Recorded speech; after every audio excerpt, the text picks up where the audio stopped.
There's a specific kind of guilt that doesn't fade with time. Most fears rot away eventually. You forget them, or you explain them, or you just get tired of being scared. This one didn't do that. It's been 3 years, and I still can't order delivery food after 11 p.m. without my hands going cold. People I've told this to, coworkers, my own brother, they laugh it off.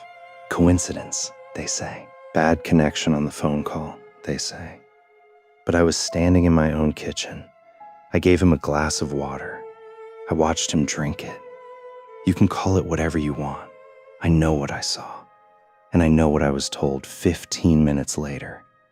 Let me just tell you what happened, in order, the way it happened to me.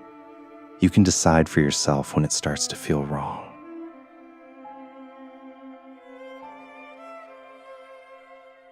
My name's Daniel.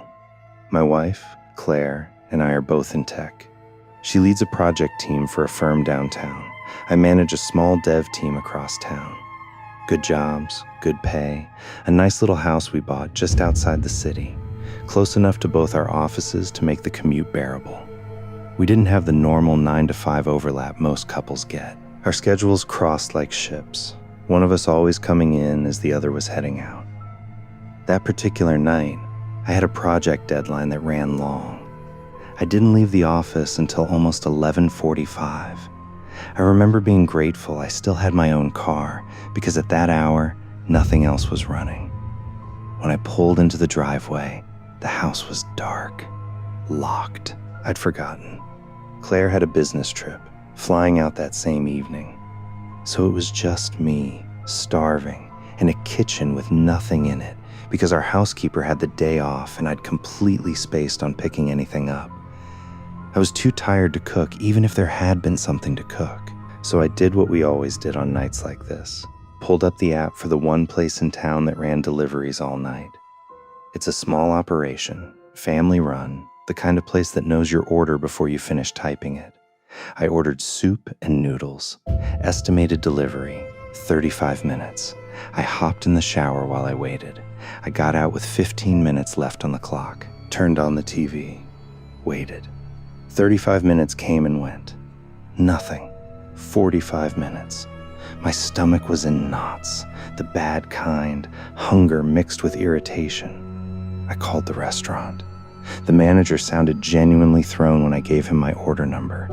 He said the driver, a kid named Sam who did most of the late night runs, had left almost an hour ago. Said the drive to my place shouldn't take more than 20 minutes, tops, and that this restaurant prided itself on being reliable, especially this late when people were counting on them. He told me he'd look into it and call me back. I hung up. 50 minutes since I'd ordered. That's when the doorbell rang. I opened the door already annoyed, ready to say something about the wait, and there he was. Sam, the same driver who usually brought our order. I recognized him immediately. We'd tipped him well enough times that he always gave a little nod when he saw our address come up. I started in on him before he could even apologize. He just said, quietly, "I'm sorry, sir," and held out the bag. I took it, set it on the table, and reached into my pocket for cash to hand him at the door. That's when I flipped on the porch light to count the bills. And that's when I actually looked at him. He was hurt. Bad. A long scrape down one forearm, angry and raw. In his forehead, there was a gash near his hairline, blood matting into his hair, dried in streaks down one side of his face. I asked what happened. He said, plainly, like it was nothing. "Small accident on the way over, sir. That's why I was late." Whatever irritation I had was gone instantly, replaced with this crawling guilt. I told him to come inside. He said no. I insisted. He still said no. I got almost stern about it, and that's when he relented, just to get a glass of water. I sat him down on the couch, brought him the water, then went and grabbed the first aid kit from the kitchen, set it down in front of him, pulled out the gauze and antiseptic. I'll admit, I've never handled the sight of blood well. Even looking at the gash on his head made my stomach turn, so I just laid the supplies out and told him where to apply them, rather than doing it myself. Small detail. I think about it a lot now. Then I went back to the kitchen and warmed up a glass of milk with turmeric, the thing my mother always made when any of us got hurt growing up, and brought it out to him. He tried to wave it off. I pushed, told him to drink it. He needed it. "I'm fine now, sir," he said. "Really? You don't need to worry about me. I can just sit here a while, if that's all right. You go eat. I'll wait till you're done." Watching him like that, I'd honestly lost my appetite. But he brought up my food again, gently insisting, and my stomach reminded me how empty it was. Still, eating in front of an injured kid felt wrong. He asked again, kindly, almost like he needed me to. So I left him on the couch and went to the dining table. I unpacked the bag, ate every bite of it. When I came back out, he was already standing, the milk on the table in front of him, full, untouched, not a single sip. I asked if he felt any better, told him to at least finish the milk before he left. He wouldn't hear it. "I feel a lot better now, sir. I should get going. You look tired too. Go get some rest.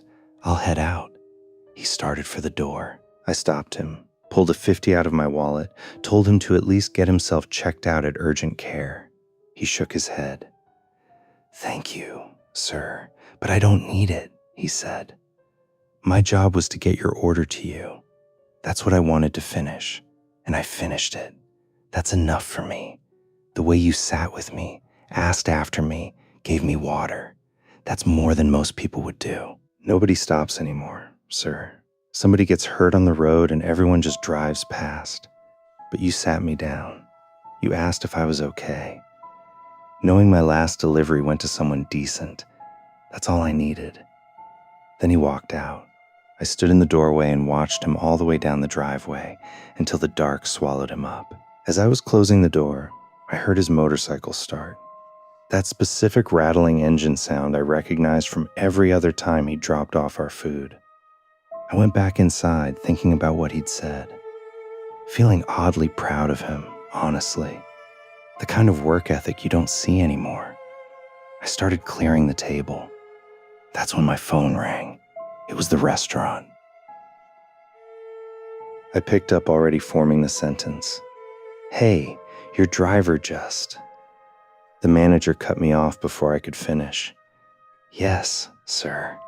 That's exactly why I'm calling." His voice had changed completely from the last call. Flatter, careful, the voice people use when they're about to say something they don't want to say.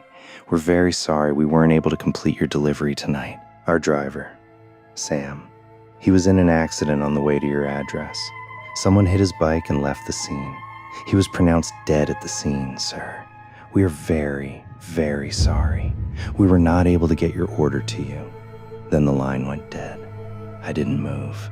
The phone stayed pressed against my ear long after the call ended, the dial tone humming into the silence of my kitchen. My eyes drifted, slowly, without my permission, across the room. The empty takeout containers on the table, the drained water glass on the coffee table, and beside it, still full to the brim, untouched, the milk. And in my ears, over and over, his voice, "My job was to get your order to you. That's what I wanted to finish, and I finished it. Now I'll head out." I never found out who delivered that food to my door that night. I never asked to see security footage, never went back to that restaurant, never even told Claire the whole story until almost a year later. Some nights I convinced myself it was a mix-up, 2 drivers, a coincidence, a name I misheard. But I still have the first aid kit from that night. I never used it again. I couldn't bring myself to throw it out either. And every so often, maybe once every few months, when I'm home alone late and I order food and the doorbell rings a little too fast, before the estimated time should even be up, I don't open the door right away anymore. I just stand there, listening, waiting to hear if there's a second knock.